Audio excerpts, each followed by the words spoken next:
Hello and welcome to the workshop. Another life test is in the books.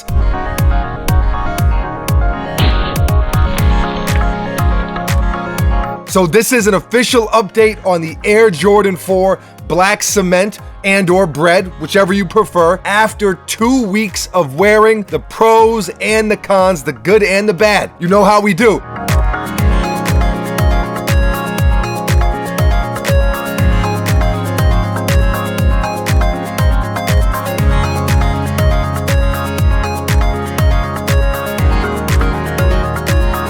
If you follow me on Instagram at Mr. Foamer Simpson, then you've seen me wearing these a lot over the past couple weeks. I've been wearing them basically every single day since I got them, and being that these release May 4th, just a couple days away, we figured it was the perfect time to give you this update.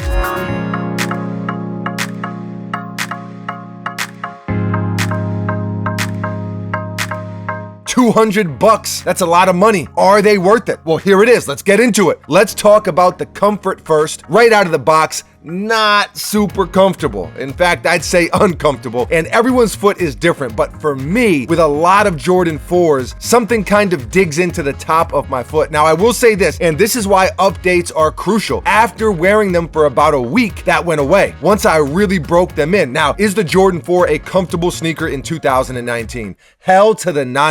They are not, but they are way more comfortable now than they were 2 weeks ago. Also, a quick side note, these do fit a little bit big in my opinion, but not enough to size down. If you want a really snug fit, sure, I think you could probably go down half a size and be okay, but I wouldn't recommend it. I would say get your normal size and just know that it's not gonna fit you like a Nike running sneaker. There's gonna be a little bit of room in there, but I think true to size is the way to go.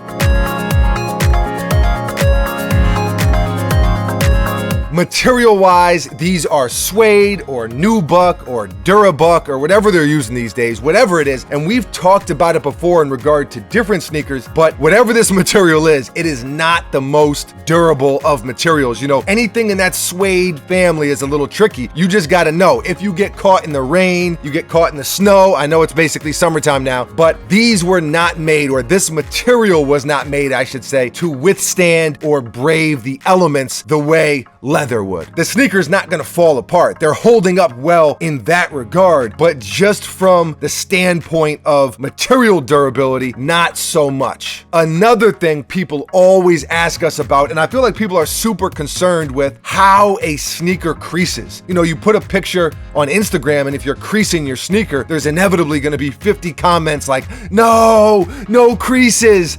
I don't know. I've lived like that before, where I'm trying to walk and not crease my sneakers, like when I only had one pair in high school, but that's too stressful. I can't live my life like that anymore. And I don't know, on a lot of sneakers, I admit creases kind of mess up the feng shui a little bit, but I don't think that's the case with these. And they don't crease bad either. Well, they look worn,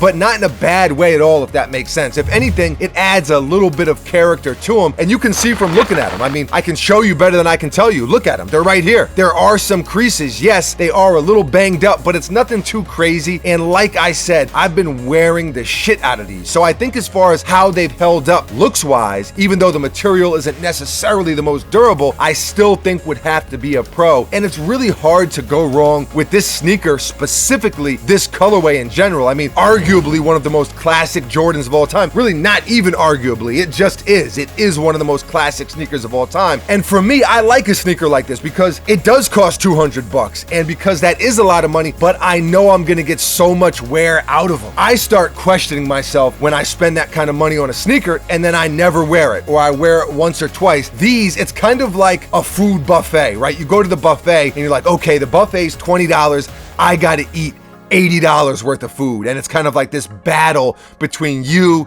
and the buffet, and you can't leave the buffet until you just hate yourself. You're disgusted with yourself. You're looking in the mirror and you're just like, you scumbag, how could you? And that's kind of what it's like with a sneaker, right? If you spend $200 on it, but you wear them 350 times, that's a win. If you spend $200 on them and you wear them twice, that is not a win. So this is the buffet philosophy or theory at work. I don't know what I'm talking about. Here is the final verdict.